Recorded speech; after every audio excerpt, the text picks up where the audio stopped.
A poor nurse gave her only doll to a sick girl, not knowing she was the daughter of a CEO, single dad. I do not want to sleep. What if I do not wake up? Emily's heart clenched as the tiny voice trembled beneath the blankets. The hospital room was dimly lit, the only sound the rhythmic beep of monitors and the soft December wind brushing against the windows. It was just past midnight, and the pediatric wing had settled into an uneasy quiet, except for room 412. Inside, a 6-year-old girl, pale, wide-eyed, and gripping the edge of the sheets like a lifeline, lay curled on her side, trying to hide her fear beneath a brave face. She was scheduled for open-heart surgery at dawn. Emily, 24, pulled the chair closer to the bed. Her blonde hair, tied back in a loose ponytail, was beginning to fray from hours of moving between patients. She reached out slowly, gently brushing a strand of hair away from the girl's tear-soaked cheek. "Sweetheart," she said softly, "you are so brave. I promise the doctors will take good care of you." The girl shook her head. What if I don't wake up and Mommy's not here? What if my heart just stops?" Emily swallowed hard. Her throat tightened at the familiar sting of helplessness. She had said those words once, too, long ago, alone in a hospital bed, only 5 years old when her mother's voice had been the last comfort she remembered before surgery. And then, her mother never came back. She looked down at her bag on the floor, then slowly reached inside. Her fingers hesitated, brushing over worn fabric, soft from years of holding. Then she lifted it out. It was a doll. Small, hand-stitched, with a faded pink dress and a single button eye. One ear had been re-sewn so many times it sat crooked.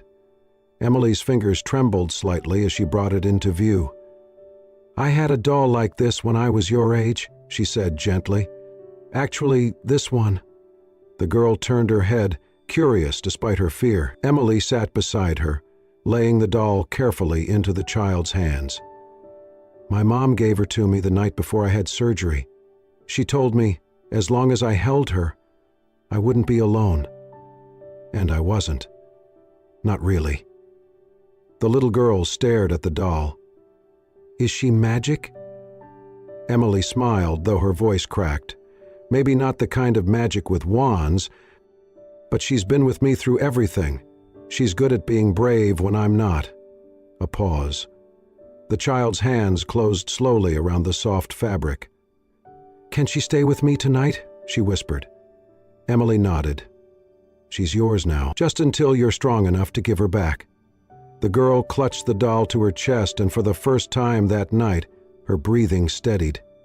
Her eyes fluttered shut, lashes damp against pale cheeks, and within minutes, sleep took her gently, like a wave receding from shore. Emily sat back, letting out a breath she had not realized she was holding. Her eyes lingered on the small, fragile figure under the blankets, the doll's stitched smile peeking from beneath her arms. She did not notice the figure standing just beyond the glass wall of the room. Nicholas Crane stood frozen, his hand resting on the metal doorframe, watching through the narrow pane of glass. He had come straight from a late board meeting, expecting to find his daughter asleep. He had not expected to witness this. A nurse giving away her only comfort, a stranger singing softly to his child like she had known her forever. His chest tightened, unfamiliar and sharp. Nicholas was not a man known for sentiment. At 34, he had built an empire in tech, ran meetings like clockwork, and had long stopped expecting the world to surprise him. After losing his wife 3 years ago, his life had narrowed to 2 things: work and keeping his daughter alive. There was no space for tenderness, no room for small, aching moments like this. Yet here he was, unmoving, breath shallow, watching as the nurse with the tired eyes placed a blanket higher over his daughter's shoulders and gently kissed her forehead like a promise. He blinked and turned away. The hallway light flickered slightly. His phone buzzed in his pocket. another contract, another acquisition, but for once he ignored it. In room 412, Emily sat alone beside the sleeping girl, her fingers absent-mindedly tugging at the hem of her scrubs. The space beside her chest where the doll used to be felt empty, but her heart, oddly, did not. She looked up at the ceiling and whispered, almost to herself, "I hope she keeps her safe." Far down the corridor, Nicholas paused at the elevator. He did not know her name yet, but tonight something in him had shifted, because kindness that asks for nothing, especially from someone who has nothing left to give, is not easily forgotten, and he would remember that doll, that look, that girl, even if she never knew he was there. The morning after the surgery, the air in room 412 was quieter, more fragile. The storm of fear had passed, but in its place was the soft hum of uncertainty, the kind that lives in recovery wings, where strength is measured breath by breath. Emily stood at the foot of the bed, her chart in hand, eyes focused on the little girl who now slept more than she spoke. Tubes trailed gently from her arms, her cheeks still pale, but her chest rose and fell with steady rhythm. That alone was progress. By mid-morning, the child stirred. Emily was already there, crouched beside the bed with a small bowl of applesauce and a spoon that had a cartoon bear on the handle. "Hey, sunshine," she whispered. "Still with me?" The girl blinked slowly, then gave a faint nod. "Think you can try a bite?" Her lips trembled. "Only if you stay." Emily smiled. "I'm not going anywhere." She fed her slowly, patiently, wiping her mouth with the gentleness of someone who knew what it meant to be vulnerable and afraid. Between bites, she hummed softly, no lyrics, just a tune that filled the sterile room with something human. Later that afternoon, she brought in a thin paperback and crawled gently onto the edge of the bed.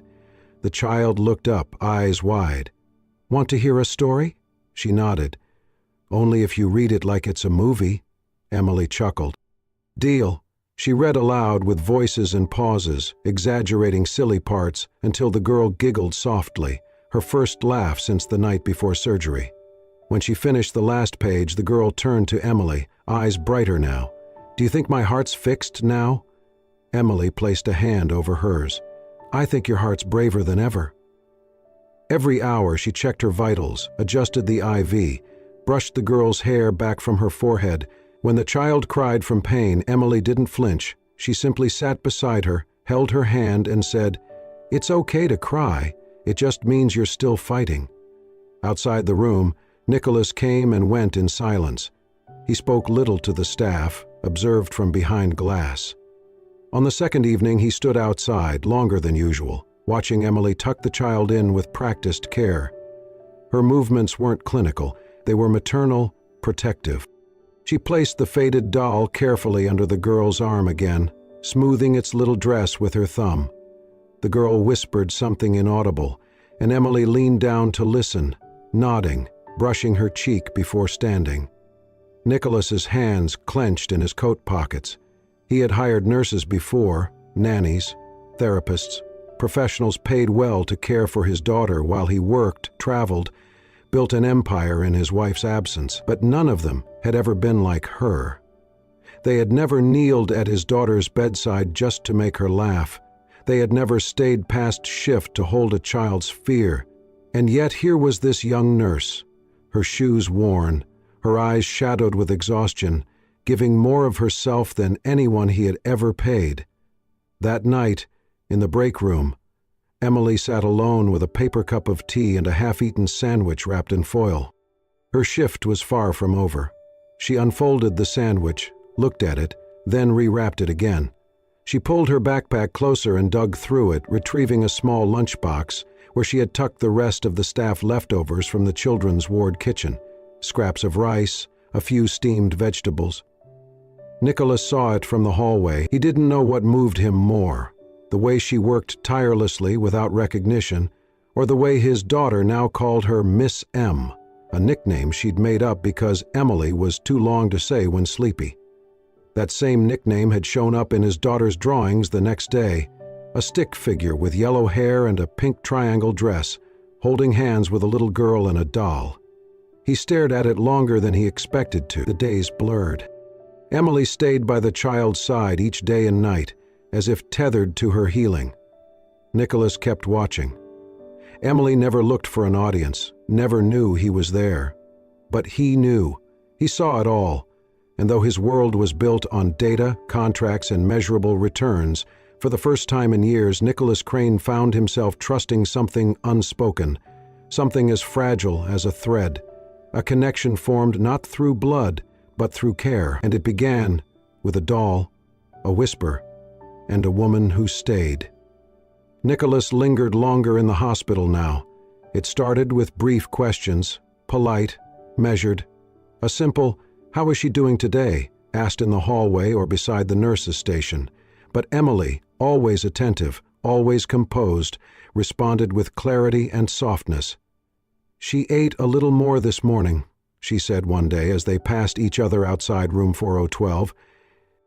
"And she asked if I'd braid her hair later." "That's a good sign." Nicholas nodded, hands tucked into the pockets of his coat. "Thank you," he said. He meant it. Later that week, while the child was napping, he approached the break room and found Emily wiping down a table, the sleeves of her pale blue scrubs pushed up.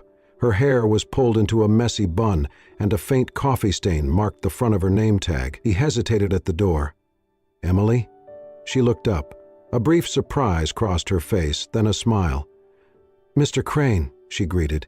He stepped inside, the quiet between them holding something unfamiliar, neither awkward nor formal, just real. "I just wanted to say thank you," he said, "for everything you've done for my daughter. I've watched you with her. You've been remarkable."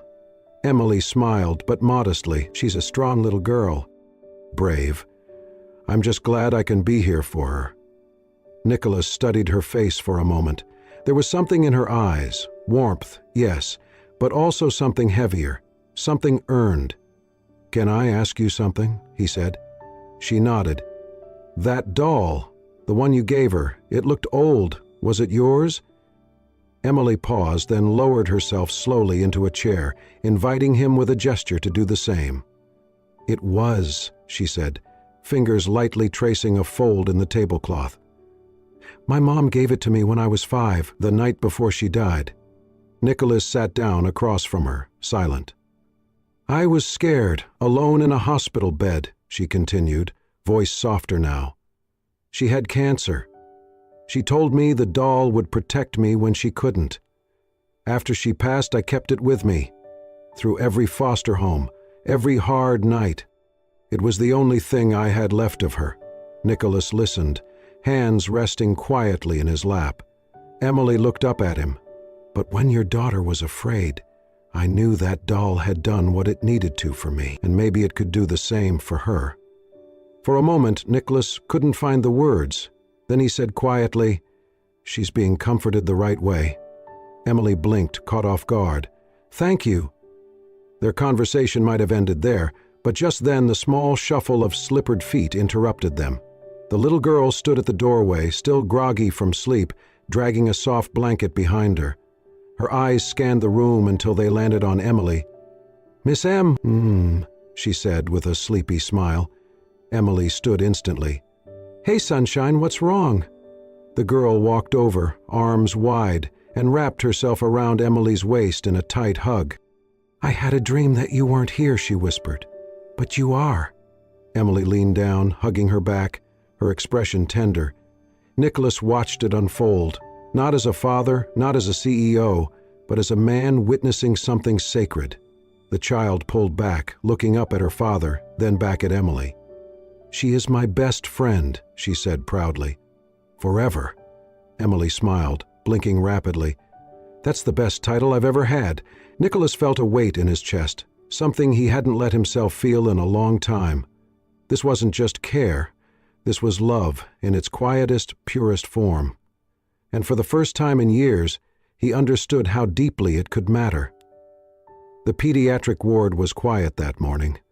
A rare kind of quiet that came only after a long night of fevers, restless dreams, and hallway lights dimmed just enough to soften the sterile white of the walls.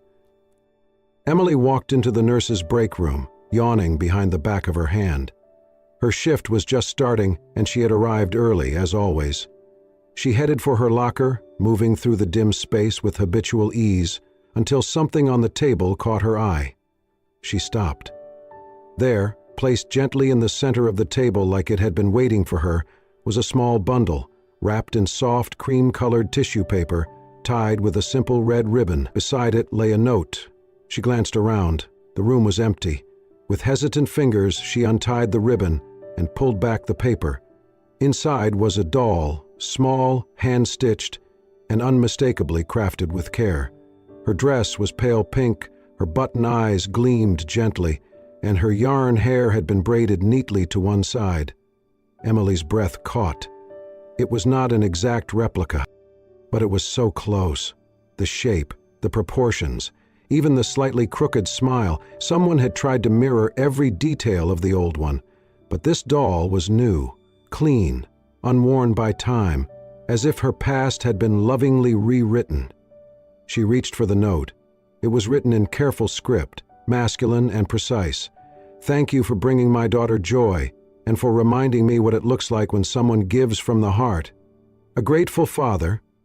Emily stood motionless for a long moment, the doll resting in her hands. Her lips curled into a smile, gentle, surprised. There was warmth in her chest, not the kind born from flattery, but something quieter, recognition. She was seen, appreciated, not for what she achieved, but for what she gave. But as her eyes lingered on the doll's familiar button eyes and perfect stitching, something else welled within her, a pang that tugged at the edges of her heart. She lowered herself into a chair, holding the new doll close to her chest. It wasn't just a gift, it was a gesture, one that acknowledged her story, even if the giver didn't know the full depth of it. Her mind drifted back to the night her mother had handed her the original, Emily, small and frightened in a hospital bed, her mother pale and fading fast, whispering that the doll would always protect her. She had held on to that doll like a lifeline through foster homes and lost birthdays, through nights where no one tucked her in. That doll had absorbed her tears, her hopes, her childhood. And now she was gone, in someone else's arms, where she belonged, perhaps.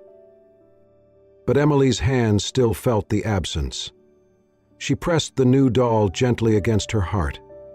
It was beautiful, thoughtful, and it meant more than the giver could possibly know. But it wasn't the same. A knock at the door startled her. Nicholas stood there, dressed in his usual dark coat, holding a coffee in one hand. His eyes swept the room, pausing on the doll. He stepped inside slowly. "I hope that was okay," he said, voice quieter than usual. "I asked someone to make it. I wasn't sure what to get." Emily nodded, looking up at him. "You remembered every detail." Nicholas stepped closer, stopping just beside the table.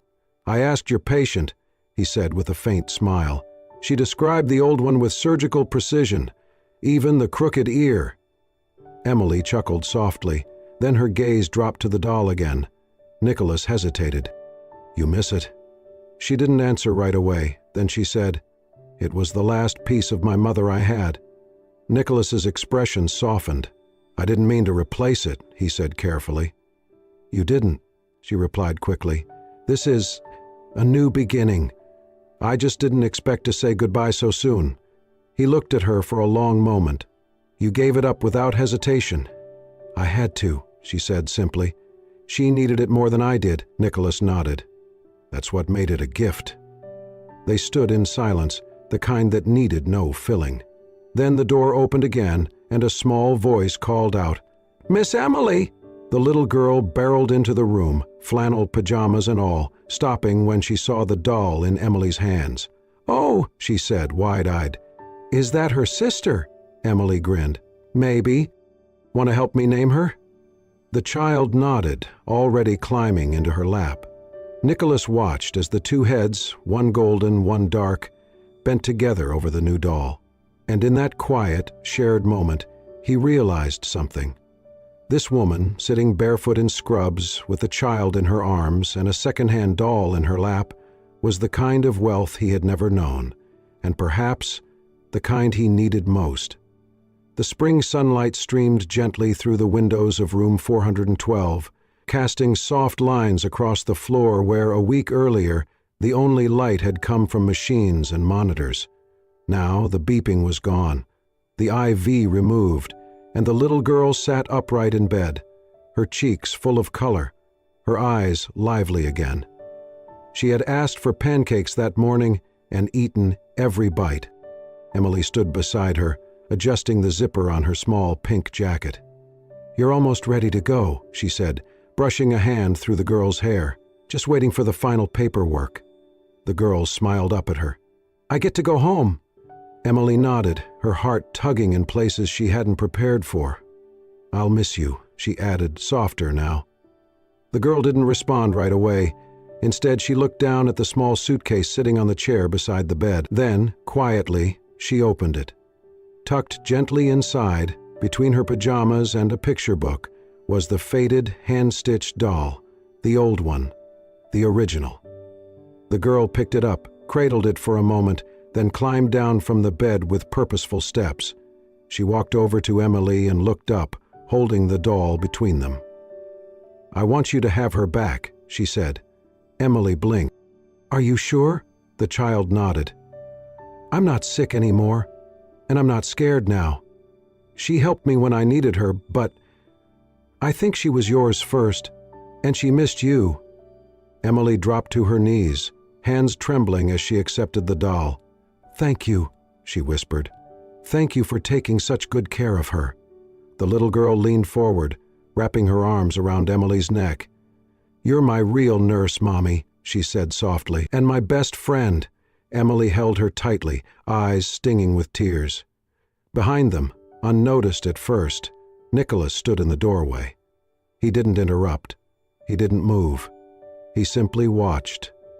Watched the way his daughter let go of something that had comforted her through pain and fear, not out of obligation, but because she knew it would bring someone else joy. He watched the way Emily received it, not like a returned possession but like a reunion, a piece of her past, brought back not with sorrow, but with love. He felt a lump rise in his throat. He had spent years believing that love had to be earned, that safety came through contracts and security systems, that healing was clinical. But this, what he witnessed in that room, was something else entirely. It was a giving that cost something, and it was more powerful than anything money had ever bought him. Emily stood slowly, brushing a tear from her cheek. She turned to find Nicholas watching her. For a long moment they said nothing. Then Nicholas stepped forward, his voice low. "That doll," he said, nodding toward her hands. "She's been through a lot." Emily looked down. "She's held me through the worst parts of my life," she said. "I didn't think I'd ever see her again." "And now?" he asked. Emily looked at him, her voice quiet but sure. "Now she's more than memory. She's part of a story that's still going." Nicholas nodded, his expression unreadable, but his eyes full of something unspoken, softness, admiration, perhaps even longing. He looked at his daughter, who now twirled near the window, pretending the sunbeams were ribbons. Then he looked back at Emily. "You gave her something I never could," he said, "and I won't forget it." Emily smiled. "She gave me something too." And in the stillness that followed, something shifted. Not grand, not loud, but certain. A returned doll, a full heart, and the beginning of something neither of them could yet name. It was nearly sunset when Emily stood in front of the Crane residence, a quiet home tucked away in a tree-lined neighborhood just outside the city. The house was modern but warm, not the glass fortress she imagined a CEO would live in, but a place that looked lived in, like someone had stopped running and decided to stay. She hesitated at the door, adjusting the hem of her dress. It wasn't new, she had borrowed it from a friend, but it was simple and soft, and she hoped it would be enough. When the door opened, Sophie barreled into view. "Miss Emily," she squealed, flinging her arms around Emily's waist. Emily laughed, bending down to hug her back. "You look like someone who's been waiting." "I set the table," Sophie announced proudly. "3 plates. Mommy says that's called manifesting." Nicholas appeared behind her, dressed casually in a navy sweater and rolled sleeves. He looked lighter somehow, less like the man who loomed behind glass walls and more like someone learning how to let go. "Come in," he said with a smile that reached his eyes. The inside of the house was warm, filled with the faint scent of herbs and roasted vegetables. The dining table was set near a window, bathed in golden light. 3 plates, as promised. A single candle flickered at the center, but it was what sat on Emily's chair that made her stop. A small, square box, wrapped simply with twine and a pressed flower tucked under the knot. Emily looked at Nicholas. He gestured gently. "Go ahead." She sat down and opened it slowly. Inside was a wooden hair clip, delicately carved into the shape of a doll. Its tiny face was etched with care, its arms outstretched as if always ready for a hug. The wood was sanded smooth, warm to the touch. Emily stared at it, lips parting in a silent gasp. "I had one just like this when I was little," she said, her voice hushed. "My mom made it for me before she got sick. It was the only thing I wore on picture days." Nicholas nodded. "I asked a friend of mine to recreate it. Sophie told me what it looked like. She remembered everything." Sophie beamed. "She said it made her feel brave. So I told Daddy that we should get her another one, in case she needs to feel brave again." Emily swallowed the lump in her throat. Nicholas sat across from her, his gaze steady.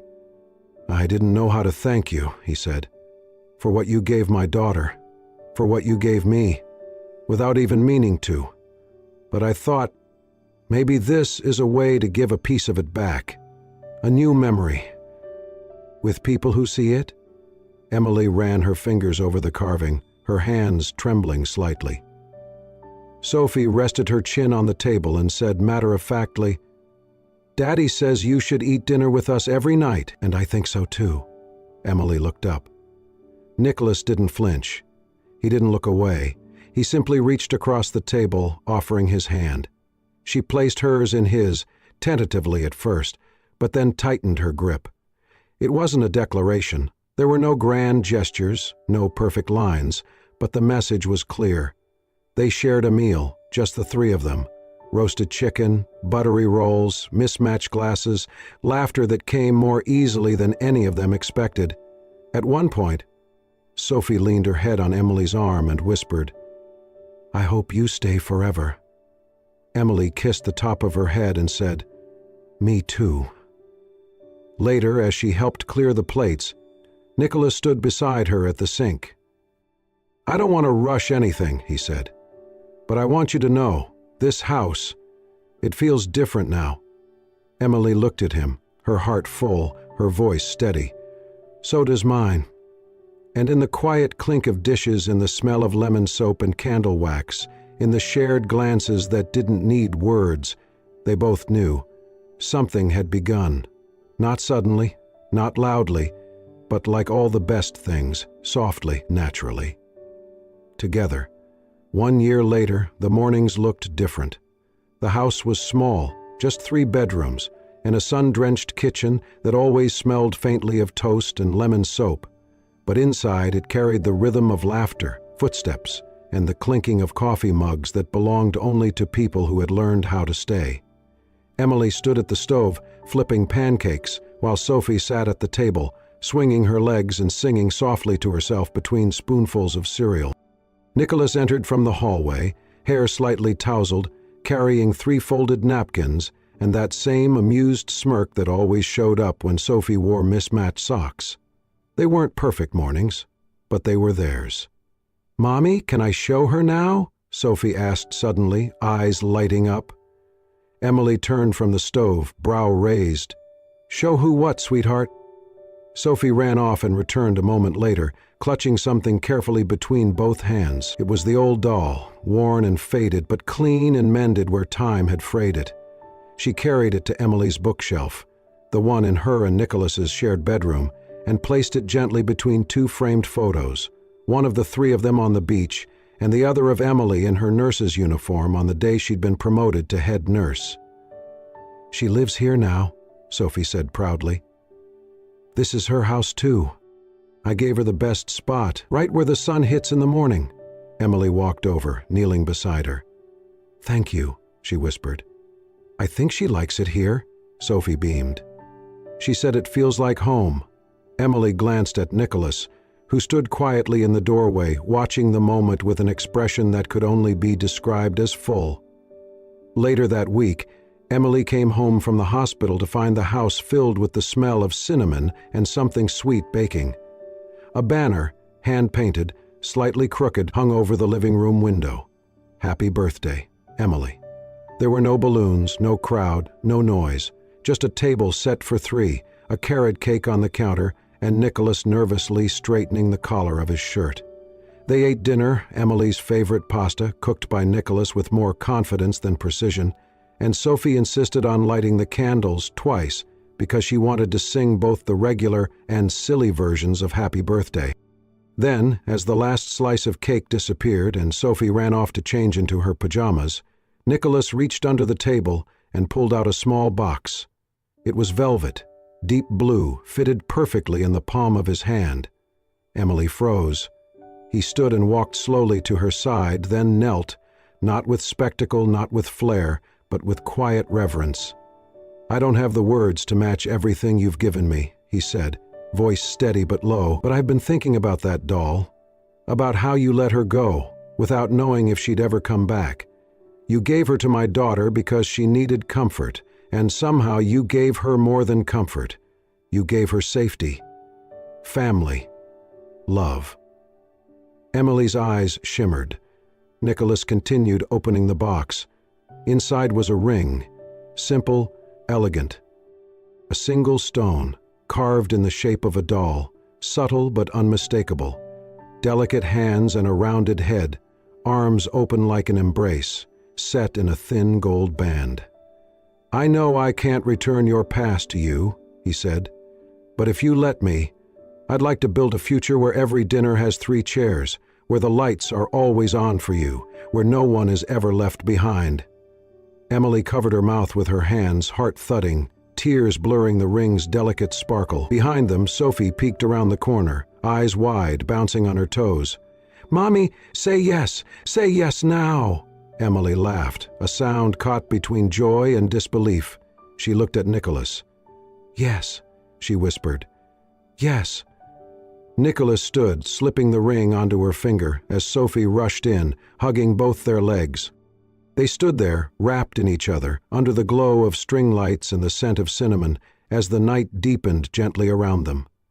Later, as Emily sat on the couch with Sophie curled against her, and Nicholas's arm draped behind them both, she looked at the doll on the shelf. Once it had been all she had. Now it was just one part of something much greater. A home. Not born from blood or promises or obligation, but from kindness. From a doll given without expectation. From a little girl's trust. From the man who had been watching through glass and one day decided to step inside. And in the soft hum of the night, in the flickering shadows of the room they built together, Emily finally understood what her mother had meant when she said that love, real love, makes you braver. She held Nicholas's hand and knew she had come home. Sometimes, love does not arrive with grand gestures or perfect timing. Sometimes, it begins with a broken doll and a nurse who gave away the only thing she had left, just to calm a frightened little girl. And in doing so, she opened the door to a new family, a new beginning, and a love she never thought she deserved. If this story touched your heart, please take a moment to like, share, and subscribe to Soul Stirring Stories, where every week we bring you true-to-life tales that heal, inspire, and remind us all that even the smallest act of kindness can change everything. Thank you for watching, and remember, love is always closer than you think.